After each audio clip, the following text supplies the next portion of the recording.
সবাইকে শুভেচ্ছা। আমন্ত্রণ জানাচ্ছি ২১শে বিজনেসের সঙ্গে আছি মহিমা পলি। দর্শক, আপনারা জানেন লেনদেন চলছে ঢাকা স্টক এক্সচেঞ্জে এবং আজকে সপ্তাহের দ্বিতীয় কার্যদিবস এবং গত কার্যদিবসের মতো আজকেও আমরা একই ধারাবাহিকতায় অর্থাৎ সূচকের পতনের মধ্য দিয়েই কিন্তু লেনদেন চলছে দেখতে পাচ্ছি। এবং একটা বিষয় আসলে শেয়ার করতেই হয় যে বেশ কিছুদিন ধরে ৫,২০০ পয়েন্টের ঘরেই কিন্তু ডিএসসির প্রধান সূচকটির একটা ওঠানামা করছে এবং এই জায়গা থেকে আসলে কোনোভাবেই উত্তরণ হচ্ছে না।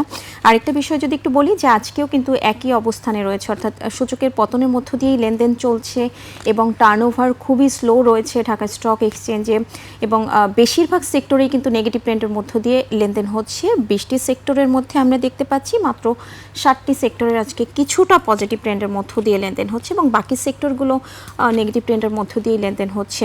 এবং দিনের এই মুহূর্তে যদি একটু উল্লেখ করি যে সেক্টরগুলোতে পজিটিভ রয়েছে corporate bond sector, food sector, miscellaneous sector, IT sector, ceramic sector, jute এবং টেনারি সেক্টর। এই সেক্টরগুলোতে কিছুটা উত্থানে লেনদেন চলছে, অর্থাৎ পজিটিভ ট্রেন্ডের মধ্য দিয়ে লেনদেন চলছে। বাকি সেক্টরগুলোতে কিন্তু নেগেটিভ ট্রেন্ডের মধ্য দিয়েই লেনদেন চলছে। এবং আজকে আমরা সপ্তাহের দ্বিতীয় কার্যদিবসে যেটা দেখতে পাচ্ছি যে সেক্টরগুলোতে এখনও পর্যন্ত সবচেয়ে বেশি টার্নওভার ছাড়িয়েছে সেটি হচ্ছে ইন্স্যুরেন্স সেক্টর। মোট লেনদেনের 17.122% লেনদেন হয়েছে, টাকার অঙ্কে 72 কোটি টাকার কিছুটা বেশি। ইঞ্জিনিয়ারিং সেক্টর 14.29% লেনদেন হয়েছে, টাকার অঙ্কে 60 কোটি টাকার কিছুটা বেশি। এবং ফার্মাসিউটিক্যাল সেক্টর রয়েছে এই তালিকায় তৃতীয় অবস্থানে। আমরা দেখতে পাচ্ছি যে 58 কোটি টাকার একটু বেশি হয়তো লেনদেন হয়েছে এখনও পর্যন্ত। 13.74% লেনদেন হয়েছে মোট লেনদেনের। তো আরেকটা বিষয় এখানে একটু বলছি যে আসলে শুধুমাত্র ঢাকার শেয়ার বাজারে কিন্তু এই অবস্থানেই আমরা কিন্তু এশিয়ার শেয়ার বাজারগুলোর একই অবস্থান দেখতে পাচ্ছি এবং এটার পেছনে হয়তো বেশ কিছুদিন ধরে চলমান যুদ্ধ পরিস্থিতি, এটার জন্য যে প্রভাবটা আসলে শেয়ার বাজারের উপরে পড়েছে, আন্তর্জাতিক শেয়ার বাজার থেকে শুরু করে দেশীয় শেয়ার বাজারের উপর যে প্রভাবটা পড়েছে, কিন্তু আজকে আমরা সেই একই বিষয় দেখতে পাচ্ছি। এবং তেলের দামের সাথে কিন্তু এই যে শেয়ার বাজারের একটা সামঞ্জস্যতা, একটা সিঙ্ক্রোনাইজেশন কিন্তু আমরা বরাবরই দেখতে পাই। এবং আজও যদি বলি যে বিশ্ববাজারে তেলের দাম আবারও বেড়েছে এবং সংযুক্ত আরব আমিরাতের একটি পারমাণবিক বিদ্যুৎ কেন্দ্রে হামলা এবং ইরানকে ঘিরে নতুন করে যে সামরিক উত্তেজনার আশঙ্কায় বাজারে যে অস্থিরতা তৈরি হয়েছে, তারই ফলশ্রুতিতে আমরা দেখেছি যে ব্রেন্ট ক্রুড ব্যারেলের দাম প্রতি ব্যারেলে ছাড়িয়েছে 111 মার্কিন ডলার। এবং যেটা আমরা এখানে আরেকটি বিষয় উল্লেখ করি যে গত 5 মের পরে এটা কিন্তু সর্বোচ্চ দাম বেড়েছে তেলের। এবং তারই ফলশ্রুতিতে সেটা শেয়ার বাজারের উপরে পড়েছে। আন্তর্জাতিক শেয়ার বাজারের সাথে সাথে ঢাকার শেয়ার বাজারেও একই চিত্র আমরা দেখতে পাচ্ছি। এবং আমরা যদি এখানে একটু বলি যে এশিয়ার প্রধান শেয়ার বাজারের খবরটাও যদি আপনাদের একটু জানিয়ে রাখি, সূচকের নিম্নমুখী প্রবণতা দেখা যাচ্ছে এশিয়ার বেশিরভাগ পুঁজিবাজারে। জাপানি শেয়ার বাজার নিকি সূচক 339 পয়েন্ট কমে দাঁড়িয়েছে 61,069 পয়েন্টে কমেছে। হংকংয়ের শেয়ার বাজার হ্যাংসেংয়ের সূচক 321 পয়েন্ট কমে অবস্থান করছে 25,641 পয়েন্টে কমেছে। সিঙ্গাপুর এসটিআই সূচকও এটি 17 পয়েন্ট কমে অবস্থান করছে 4,971 পয়েন্টে। এদিকে চীনের শেয়ার বাজার সাংহাই কম্পোজিট ইন্ডেক্সটাও আমরা দেখেছি যে কমেছে গত কার্যদিবসের তুলনায়। এটি 4,126 পয়েন্টে অবস্থান করছে, যা আগের দিনের চেয়ে 9 পয়েন্ট কম। বোম্বের সেন্সেক্স 30 ইন্ডেক্সকেও দেখা যাচ্ছে নিম্নমুখী প্রবণতায়। সেন্সেক্সের সূচক 440 পয়েন্ট কমে অবস্থান করছে 74,797 পয়েন্টে। তবে কিছুটা বেড়েছে থাইল্যান্ডের থাই স্টক এক্সচেঞ্জের সূচক, এটি 1 পয়েন্ট বেড়ে অবস্থান করছে 1,519 পয়েন্টে। তো দর্শক, যেটা বলছিলাম যে আসলে এই যে আন্তর্জাতিক এশিয়ার শেয়ার বাজার, আন্তর্জাতিক শেয়ার বাজার, সেই সাথে ঢাকার শেয়ার বাজারে একই চিত্র আমরা দেখতে পাচ্ছি। এই যে তেলের দামের সাথে সামঞ্জস্যতা রেখেই কিন্তু এই বিষয়গুলো আমরা দেখতে পাচ্ছি। তো আমরা যদি ঢাকা স্টক এক্সচেঞ্জের এই মুহূর্তের লেনদেনের চিত্রটা একটু আপনাদের জানিয়ে দিই। প্রথমে আমরা সূচকটা যদি একটু দেখে নেই, সূচকের কি অবস্থান রয়েছে, যেটা আমরা বলছিলাম যে আজকে কিন্তু সূচকের পতনের মধ্য দিয়ে লেনদেন চলছে ঢাকা স্টক এক্সচেঞ্জে। আপনারা দেখছেন যে 14 পয়েন্টের মতো কমেছে ডিএসসির প্রধান সূচক। 5212 পয়েন্টে রয়েছে এবং যেটা আমি শুরুতেই বলছিলাম যে এই যে 5200 পয়েন্টের ঘরেই কিন্তু আপ ডাউন করছে ডিএসসির সূচকটি বেশ কিছুদিন ধরেই এবং যে কটি প্রতিষ্ঠানের মধ্যে লেনদেন হয়েছে তাদের মধ্যে দর হারানোর সংখ্যাটাই বেশি দেখছেন। 227টি প্রতিষ্ঠানের শেয়ারের দর হারিয়েছে, দর বাড়ার সংখ্যা 97টি, সেখানে অপরিবর্তিত প্রতিষ্ঠানের সংখ্যা দেখতে পাচ্ছেন 67টি এবং টার্নওভার খুবই স্লো রয়েছে আজকে।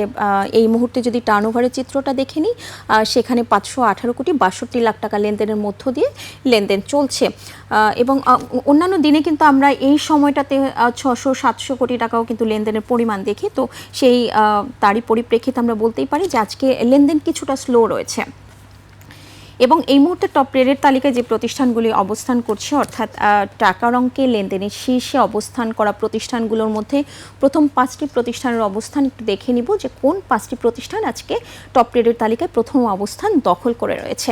চলুন আমরা দেখে নেই টপ রেটের তালিকায় থাকা প্রতিষ্ঠানগুলোর নাম। ব্র্যাক ব্যাংক রয়েছে এই তালিকায় প্রথম অবস্থানে এবং ব্র্যাক ব্যাংক আপনারা দেখতে পাচ্ছেন 13 কোটি 93 লাখ টাকা লেনদেন হয়ে এই তালিকায় প্রথম অবস্থানে রয়েছে এবং 12.86% দর হারিয়েছে গত কার্যদিবসের তুলনায় এবং 63 টাকা 70 পয়সায় হাত বদল হচ্ছে। আপনারা দেখছেন ডোমিনেন্স স্টিল রয়েছে এই তালিকায় দ্বিতীয় অবস্থানে 12 কোটি 71 লাখ টাকার মতো লেনদেন হয়ে দ্বিতীয় অবস্থান দখল করে রয়েছে। ইস্টার্ন লুব্রিক্যান্ট 11 কোটি 14 লাখ টাকা লেনদেন হয়েছে এবং ফুয়াং সিরামিক রয়েছে এই তালিকায় চতুর্থ অবস্থানে 8 কোটি 27 লাখ টাকা লেনদেন হয়েছে। কন্টিনেন্টাল ইন্স্যুরেন্স রয়েছে পঞ্চম অবস্থানে, আপনারা দেখছেন যে 6 কোটি 44 লাখ টাকা লেনদেন হয়েছে এবং একটা বিষয় যদি এখানে আমরা একটু শেয়ার করি যে 5টি প্রতিষ্ঠানের মধ্যে 4টি প্রতিষ্ঠান পজিটিভ থাকলেও ব্র্যাক ব্যাংকের এই মুহূর্তে আপনারা যেটা দেখতে পাচ্ছেন 12.86% লেনদেন দর হারিয়েছে গত কার্যদিবসের তুলনায় এবং এটা কিন্তু রেকর্ড ডেটের পরবর্তী কার্যদিবস এবং আপনারা জানেন যে এই প্রতিষ্ঠানটি কিন্তু 30% ডিভিডেন্ড ঘোষণা করেছে, যা 15% ক্যাশ এবং 15% স্টক ডিভিডেন্ড ঘোষণা করেছে। এবং আরেকটি বিষয় যদি এখানে শেয়ার করি, এই ব্র্যাক ব্যাংকের যে অবস্থান এটি কিন্তু তাদের প্রফিট হিউজ পরিমাণ বেড়েছে এবং সব কিছু মিলিয়ে এই ব্যাংকটির অবস্থান কিন্তু আমরা এই মুহূর্তে বেশ ভালোই দেখতে পাচ্ছি। তো এই মুহূর্তে দিনের এই মুহূর্তে আজকে টপ গেইনার্সের তালিকায় যে প্রতিষ্ঠানগুলি রয়েছে তাদের মধ্যে কন্টিনেন্টাল ইন্স্যুরেন্স রয়েছে। কন্টিনেন্টাল ইন্স্যুরেন্স 7.62% দর বেড়েছে এবং আপনারা দেখছেন হাত বদল হচ্ছে 35 টাকা 30 পয়সায়। ইস্টার্ন লুব্রিক্যান্ট এই প্রতিষ্ঠানটি 5.27% দর বেড়েছে। ফুয়াং ফুড 5% দর বেড়েছে। সিএপিএম বিডিবিএল মিউচুয়াল ফান্ড 4.10% দর বেড়েছে। ফুয়াং সিরামিক 3.91% দর বেড়েছে। আসলে বাজারের যে ওভারঅল যে চিত্র সেই অনুযায়ী আজকে সেই তুলনায় আমরা আসলে দেখতে পাচ্ছি যে খুব একটা প্রথম অবস্থানে থাকা কন্টিনেন্টাল ইন্স্যুরেন্স সেই প্রতিষ্ঠানটিরও 7.5% উপরে মাত্র দর বেড়েছে এবং যেটা বলছিলাম যে কিছুটা স্লো ট্রেন্ডের মধ্য দিয়েই আজকে লেনদেন হচ্ছে এবং বেশিরভাগ প্রতিষ্ঠানেরই কিন্তু শেয়ারের দর হারিয়ে লেনদেন চলছে দিনের এই মুহূর্তে। এবং টপ লুজার্সের তালিকায় দেখতে পাচ্ছেন আজকে ব্র্যাক ব্যাংকের অবস্থান রয়েছে এবং এই ব্যাংকটির হয়তো অ্যাডজাস্টমেন্ট হচ্ছে আজকে এবং আপনারা কিছুক্ষণ আগেই বলছিলাম 12.86% দর হারিয়েছে। ফার্স্ট ফাইন্যান্স 5.88% দর হারিয়েছে। ফরেস্ট ফাইন্যান্স 5.88% দর হারিয়েছে এই প্রতিষ্ঠানটিরও। ইস্টল্যান্ড রয়েছে চতুর্থ অবস্থানে 4.44% দর হারিয়েছে এবং ফ্যামিলি টেক্সের অবস্থান দেখতে পাচ্ছেন দিনের এই মুহূর্তে পঞ্চম অবস্থানে রয়েছে 3.57% দর হারিয়েছে এবং পঞ্চম অবস্থানে রয়েছে টপ লুজার্সের তালিকায়। তো দর্শক, আমরা শুরুতে যেটা বলছিলাম দিনের এই মুহূর্তে যে সেক্টরগুলো সবচেয়ে বেশি টার্নওভার ছাড়িয়েছে সেই সেক্টরগুলোর মধ্যে সবার উপরে আজকে রয়েছে ইন্স্যুরেন্স সেক্টর। যদিও মাত্র 75 কোটি টাকা লেনদেনের মধ্য দিয়ে লেনদেন চলছে এবং এই সেক্টরটি মোট লেনদেনের 17.22% লেনদেন হয়েছে। আমরা একটু এই সেক্টরটির আদ্যপান্ত দেখে নিব। এই সেক্টরটির মধ্যে ইন্স্যুরেন্স সেক্টরের যে প্রতিষ্ঠানগুলি আজকে টপ রেটের তালিকায় রয়েছে তাদের মধ্যে কন্টিনেন্টাল ইন্স্যুরেন্স, রূপালী ইন্স্যুরেন্স রয়েছে, ফার্স্ট ইস্টল্যান্ড, গর্ণফুলি রয়েছে, ফেডারেল ইন্স্যুরেন্সও রয়েছে এই তালিকায় এবং লেনদেনের যে চিত্র আপনারা দেখতে পাচ্ছেন 4টি প্রতিষ্ঠানে কিন্তু দর হারিয়ে লেনদেন চলছে এবং এই সেক্টরটির যে প্রতিষ্ঠানগুলি টপ গেইনার্সের তালিকায় রয়েছে তাদের মধ্যে 5টি প্রতিষ্ঠানের অবস্থান দেখে নিব এবং কোন 5টি প্রতিষ্ঠান টপ গেইনার্সের তালিকায় রয়েছে।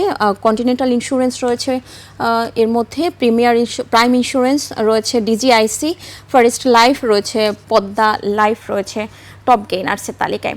এবং টপ লুজার্সের তালিকায় রয়েছে এই সেক্টরটির যে প্রতিষ্ঠানগুলি, তাদের নামটাও এক নজরে একটু দেখে নিব। টপ লুজার্সের তালিকায় ইন্স্যুরেন্স সেক্টরের যে প্রতিষ্ঠানগুলি রয়েছে সেটা একটু দেখে নিব। আপনারা দেখছেন টপ গেইনার্সের তালিকায় থাকা প্রতিষ্ঠানগুলোর বিস্তারিত, এবং টপ লুজার্সের তালিকায় ইস্টল্যান্ড রয়েছে Rupali Insurance, Northern Insurance, Global Insurance, Pragati Insurance, এবং লেনদেনের যে চিত্র সেটাও আপনারা এখানে দেখতে পাচ্ছেন। তো দর্শক, দেখছিলেন ঢাকা স্টক এক্সচেঞ্জের এই মুহূর্তের লেনদেনের সর্বশেষ চিত্র। নিচ্ছে একটা বিরতি, ফিরছি একটু পরেই, সঙ্গেই থাকুন।